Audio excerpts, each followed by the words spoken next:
On the assessment, you had a choice of 2 16 markers, and one of those was the discuss Bowlby's maternal deprivation hypothesis as an explanation for attachment. So we're going to have a go at that question now. Now remember that for a 16 marker, 6 of the marks are AO1, which is basically description, explanation, outlining of Bowlby's maternal deprivation hypothesis.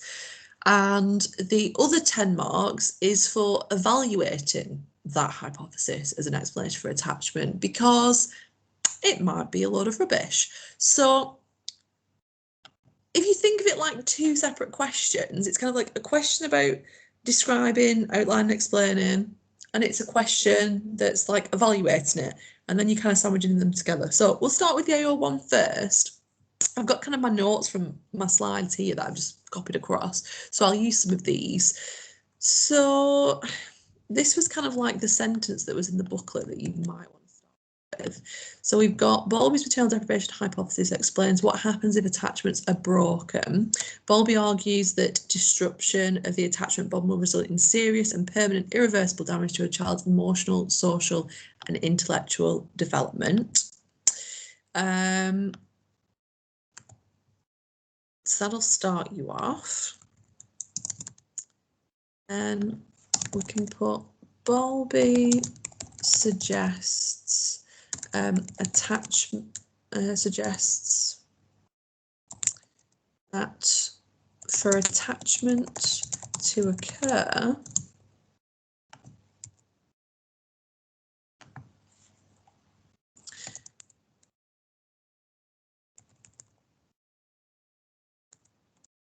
an infant needs to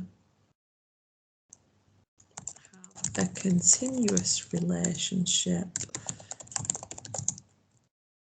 primary caregiver, and this must occur before 2.5 years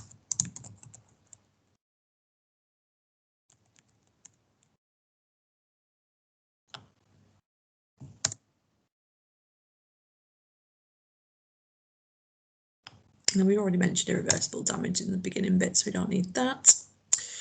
So there we've got what the maternal deprivation hypothesis is, which means that if you have this separation, then you're going to have damage, and the kind of 3 things that Bowlby stressed that you need to have. And then the only other thing that kind of needs to be mentioned is the kind of impact. So it says here about irreversible damage to a child's emotional, social, and intellectual development. In fact, what I'm going to do is put that there, because then that'll make more sense, because then I can put, we've got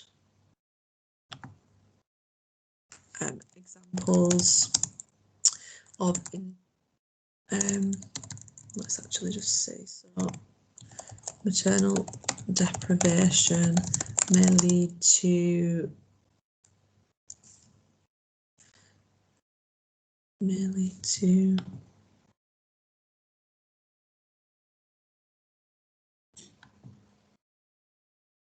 what I'm trying to talk about here is the intellectual development is disrupted because children end up developing abnormally low IQ, and then emotional development is disrupted because children have been found to have affectionless psychopathy. So that's the kind of next bit that I'm trying to put in. So, for example,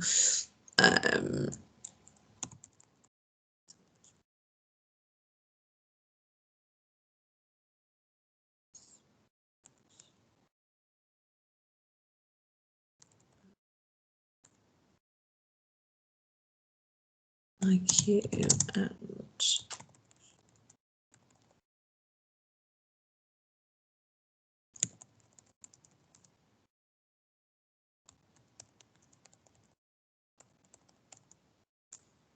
Notice there how when I was kind of like stuck about what to write, I kind of said it out loud as if I was like explaining it, and then that allowed me to figure out how I was going to write it.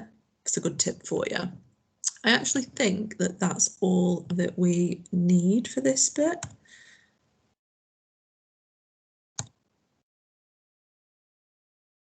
Oh, maybe this bit here.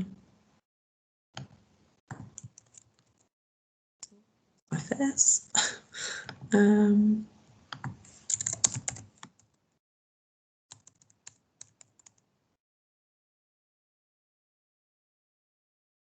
Right, I think that's enough for the AO1 bit. I'll put on here that this is AO1. So let's see. One thing to note about the 16 markers is that whilst it does break down the marks in terms of 6 AO1 marks, it's not like in other questions where you write in kind of like 6 things to get the 6 marks. The 16 markers are banded. So if I kind of talk you through the band, trying to find where it is in my scheme.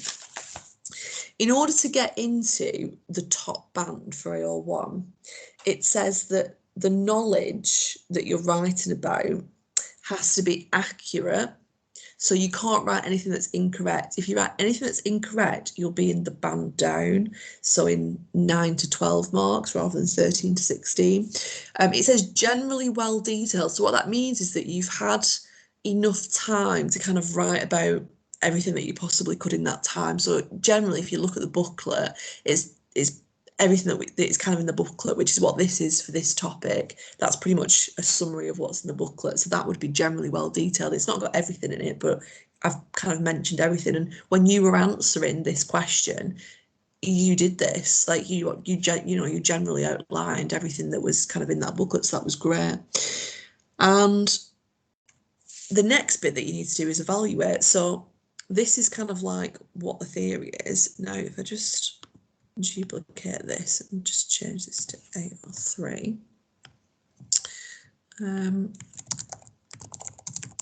This is where you are putting strengths and weaknesses. So strength of Bowlby's Untitled Deprivation hypothesis is that it's supported by research. And there's quite a lot of different evaluation points that you can make with this one. And what I noticed in a lot of your answers was that you were making quite a lot of points that you didn't necessarily need them all. I mean, if you've got time, you can put them on, but it might have been that you took time away from other questions. That's something to be aware of with the 60 markers. They don't have to be perfect answers. If you're kind of going for 10 marks, you probably need about 3 kind of peel points. It'll probably, if the detail's enough, it'd probably be enough to get you the marks. Maybe 4, but 3, what I was finding when I was marking was that they were in such good detail, the points that you were making, that 3 were enough to get you into that band. Because again, the top band for evaluation is discussion. It's thorough and effective. So what that means is that you've done a full peel. So if you do that, it says minor detail and or expansion of argument is sometimes lacking. So again, it's not looking for a perfect evaluation point. You could have probably gone into detail in some places and you didn't. It's fine, you'll still get the top band. So as long as your answer's clear, coherent, focused, and you've put it in full peel, then you probably just need the three peel points maybe, but I'll do a few with you and you can have a see which ones you could use. So a lot of people were using Bowlby's own research, so the 44 Thieves Study, which is this one here. So let me just, this is from the booklet, so I'll just copy this across and then we can edit it. So strength of Bowlby's internal deprivation hypothesis is that it's supported by research by, let's put his own research, where he interviewed children, their families,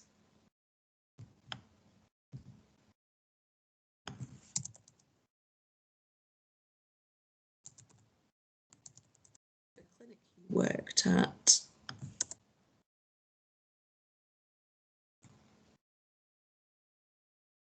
in fact, at a clinic, his own research at a clinic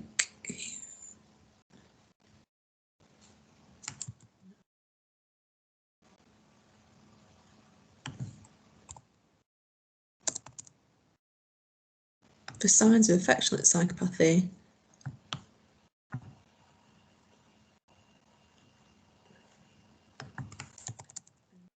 and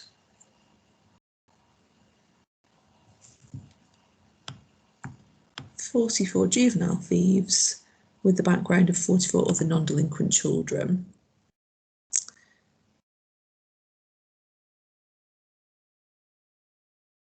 Okay, so that there is like a little summary of the actual research. So let's just put, what was that in?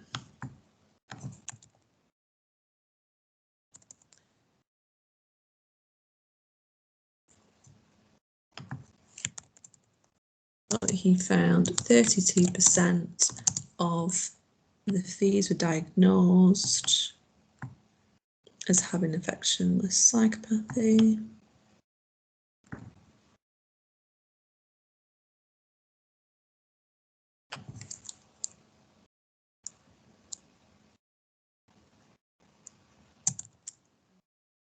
He's had experienced separation for at least 1 week before the age of 5, was only 17%. Okay, so that is that. Note to say this is quite long to put in, so you might go through the points that are a bit easier. So that there is kind of like your point and your evidence, but you need to kind of like say what that means. So why is that a strength of Bowlby's maternal deprivation hypothesis? Why does that suggest that it's correct? Which is what this kind of conclusion is on the bottom here. So this suggests that early separations had led to affectionless psychopathy, which resulted in their criminal behaviour. Therefore supports and therefore suggests MDH is valid. Something like that.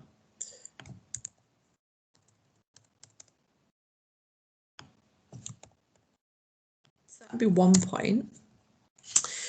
And then there's also another study by Goldfarb that looked at the kind of intelligence of, in fact, I think it's on this slide somewhere. Let's get rid of that. Yes, we've got here. So Goldfarb found children displayed lower IQ when they had been deprived, so institutionalised.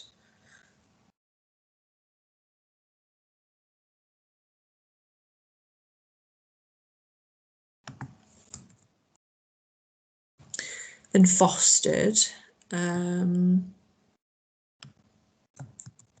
that was during the war, I think.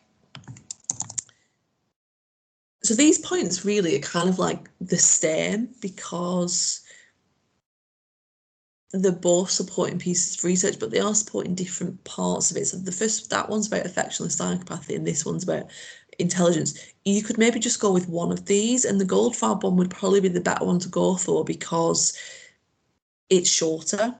So if I kind of like use this as a structure and just change, so where it is supported by, and then if we get rid of this, they're supported by Goldfarb, who found children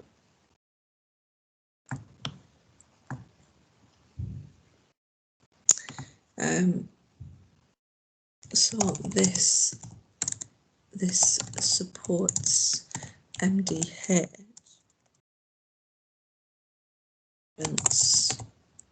for the detrimental effects of maternal deprivation.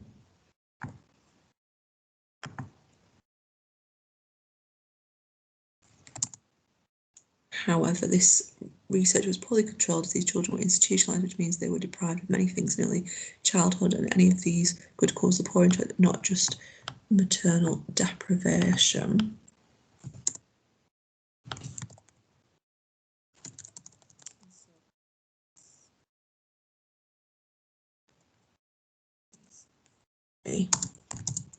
Is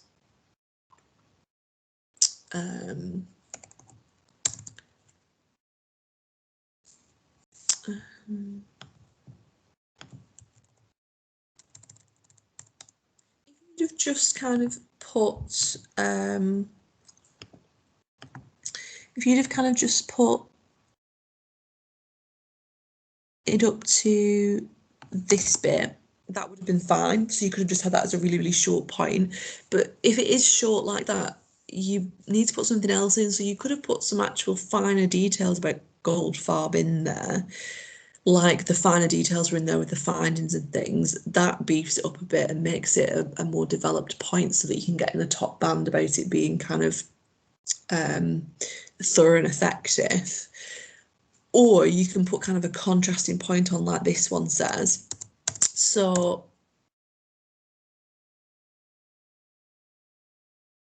you can also mention the fact that they were in the war as well, and so that could have had an impact on it. So some people mentioned about the disruption to school.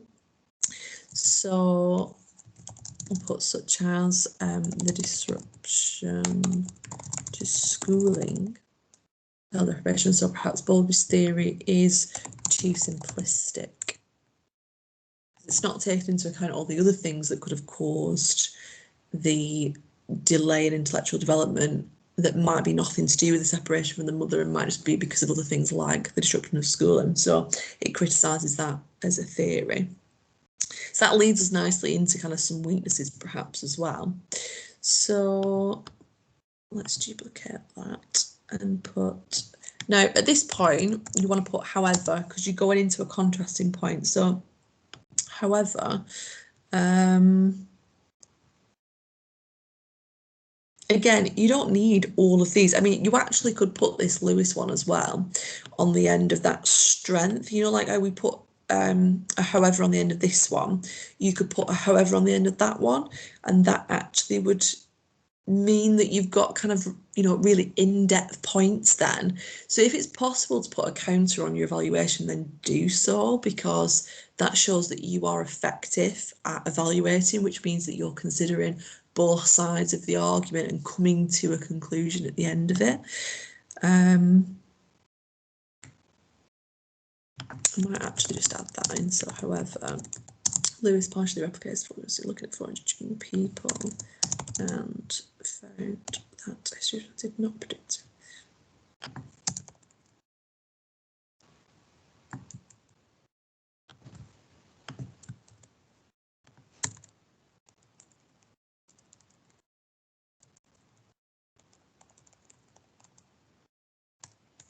I've added that on as well, so that you can have like a really, really big point for that one. And then that leaves us with two other points that we can have for weaknesses. So we've got the point about the twin boys from Czechoslovakia. So their mother died shortly after birth and they were in an institution. So they had some maternal deprivation and then they were with an aunt. And it says that they were isolated from the age of 18 months until they were 7 years old because they were locked in a cellar. So they've had like kind of disruptions to their attachment and had that kind of maternal deprivation. But they were later looked after by two loving adults and appeared to be fully recovered. So it criticises that idea that Bowlby said that the damage occurred to the attachment is irreversible. This suggests that actually that's not the case, that you can actually reverse the detrimental impacts from the maternal deprivation. So maybe Bowlby's not completely correct. So however, Bowlby's theory can be criticised.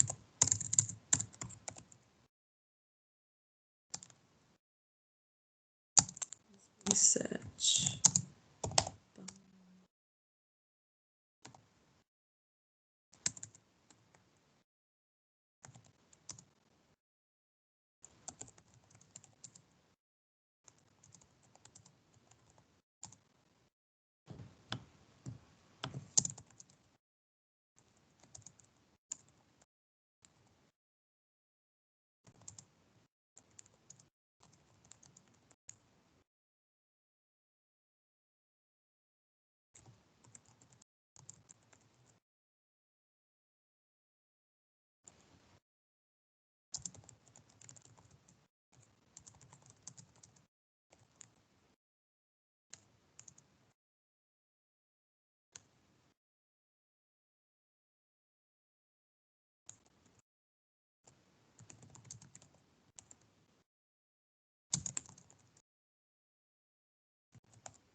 Okay, so I've just kind of changed that a little bit.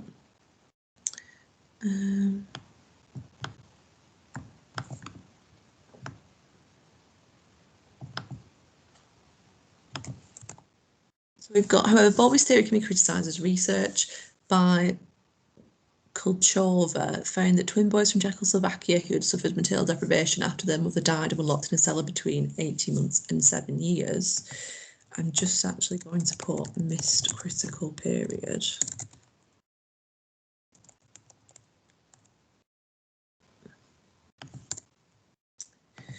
Did not suffer permanent irreversible damage to their intellect or emotions after they were later looked after by two loving adults. This questions the validity of Bowlby's theory, as it is possible to form an attachment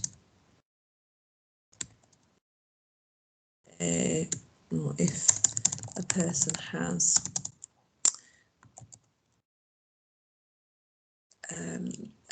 a substitute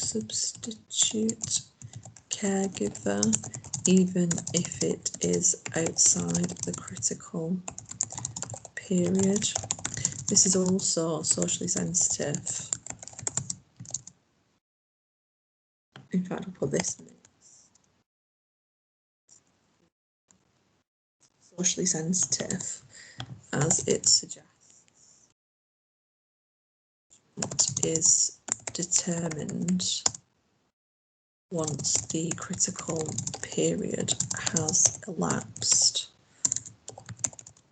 and thus may prevent children from gaining adequate care from services who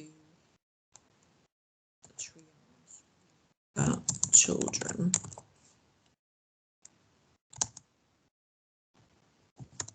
What I'm trying to get out there is, if you believe Bowlby's theory, it means that if you're a social worker, for example, and you've got to decide between child A and child B as to who is going to get adopted or looked after or what fostered, whatever, that you might decide to pick the child that is before the critical period is finished. So they're either, you know, just before it or in it or whatever, so that you're almost thinking that it's too late for child B who's past the critical period. So you might as well give it to the one that you can make most difference with, because maybe the one that's missed the critical period is already kind of having a detriment to their intelligence and their emotions and all that kind of stuff. So you might treat the term triage, by the way, it comes, there's like a educational triage where, like in education, you're more likely to give your time, your limited time as a teacher, to the students that you think are going to achieve. Triage is a term that comes from like medicine, so if it's a medical triage, they treat the people that are more likely to survive, and the people that are kind of a bit kind of, you could help them but they might die, then you don't go to those first. So it's a kind of term like that that you can kind of use in this context also. So I just read it out again. This questions the validity of Bowlby's theory, as it is possible to form an attachment if a person has a substitute caregiver, even if it's outside the critical period. This makes Bowlby's theory socially sensitive, as it suggests that attachment is determined once the critical period has elapsed, and thus may prevent children from getting adequate care from services who triage younger children. May think the older children less likely to benefit from foster care. Notice that point as well, it's not in the booklet. Like, that's kind of like something that you might think about when you are evaluating this theory. And the socially sensitive point you can obviously make, but thinking about why it's socially sensitive, how it might negatively impact a group within society because of this theory, that's where you can kind of put your own kind of like stamp on your answer, and then you're more likely to get full marks for the question, because it's something that has come from your mind and, you know, you haven't kind of learned it.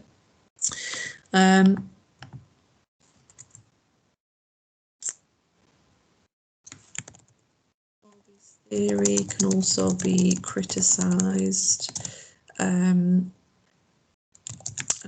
Rutter suggested. Oh.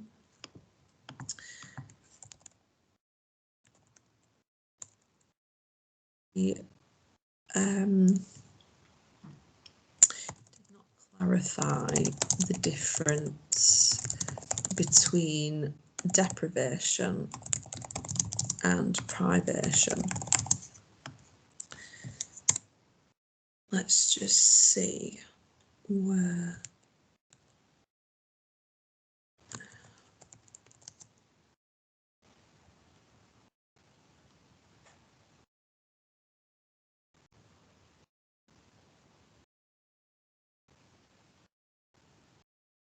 Oh, right, okay. So the suggestion, I'm just double checking what it's in the booklet. The suggestion is that the evidence collected by Bowlby in the 44 Thieves Study, there was no kind of distinction there between whether or not the children had in fact, what did we put on that previous one?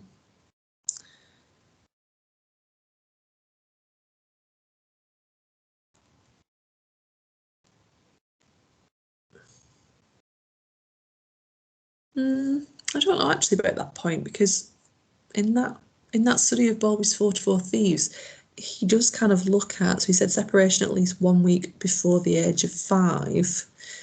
He isn't actually looking at privation, so it's not that he's not, that point doesn't really kind of make that much sense actually. Let's see. I don't know if I like that point actually. I might not put that one on.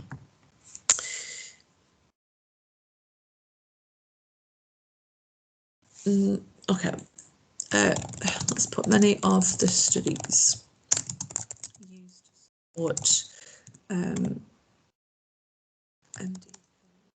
Should probably clarify that. Oh yeah, I've done already. Many of the studies to support MDH.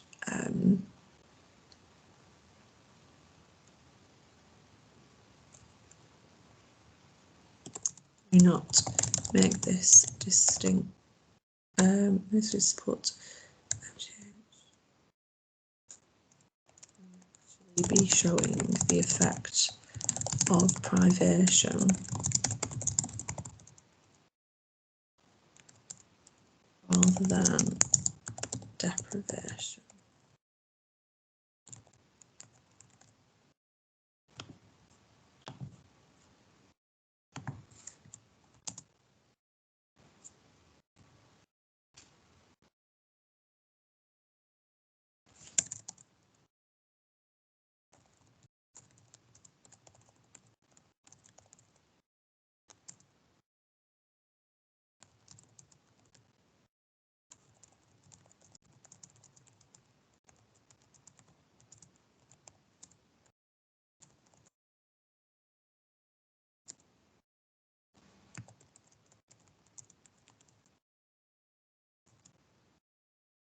Notice there how I've referred back to a point that I already made previously.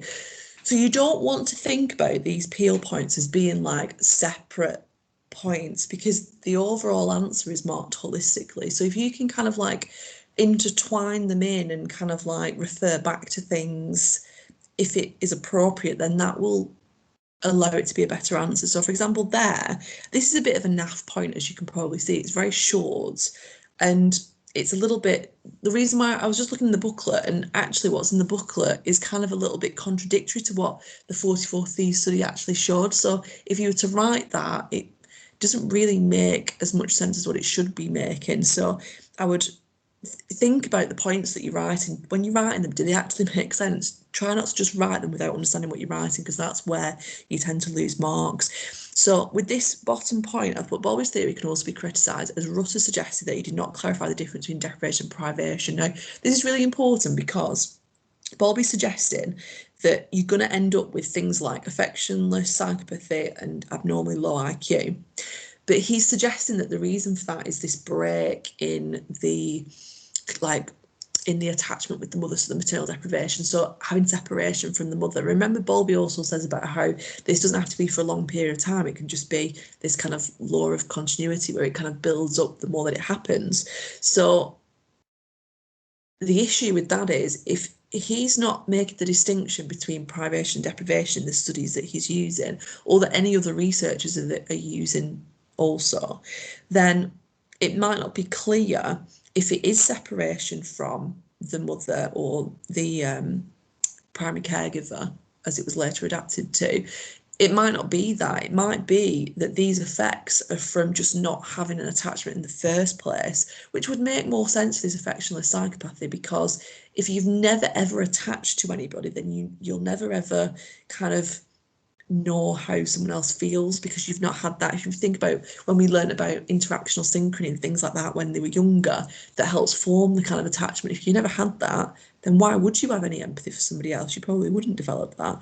Would make more sense. But if you're suggesting that this maternal deprivation leads to the same thing and it doesn't, well, again, that links back to the point about it being socially sensitive. So you can kind of make these points. And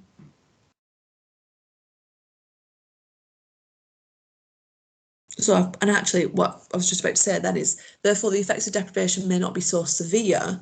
I'll put as privation, and may explain why the Czech twins could recover. Because if it was because, you know, maybe they had like a little temporary effect of being deprived, but as soon as that kind of another substitute caregiver comes along, then they can attach again and then they're fine. It reverses those problems. So the maternal deprivation hypothesis is an incomplete theory, really. It's not kind of explaining, you know, why people can recover when it said that they couldn't. And maybe it is because of Rutter's point here about maybe the distinction's not been made, so the supporting evidence is more for privation than for deprivation. However, you can put another however on here and say the 44 Thieves Study was actually looking at maternal deprivation and did find support for the affectionate psychopathy. So you could, if you wanted to, go into more detail on that point and counter it back with the strength that you'd put previously. That would make it an effective evaluation, because you're kind of going back and forth and coming to some kind of understanding about how good Bowlby's maternal deprivation hypothesis actually is. So there you go. Hope that was helpful. What I would say is that your aim is to put effective evaluation in, which means you've got to be using the peel.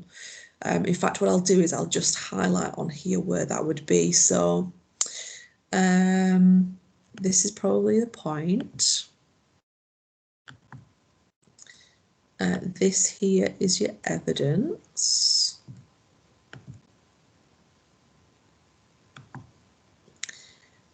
And this is the explanation.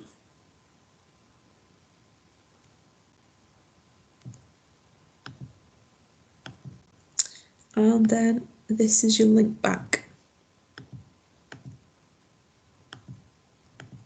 They're rubbish colours, aren't they? I'll do that one. Okay. And then you can put a counter on the end as well. I'll do it on this one as well for you. You know, sometimes, depending on the study, it depends on like how big the kind of points will be.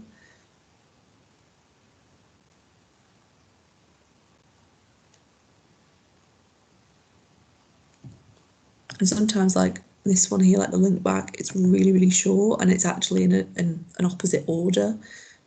So it doesn't necessarily have to be as prescriptive as, I can't remember the colours now because I've just changed that. So this one. Give us that one. And then however on there. And I'll leave that one.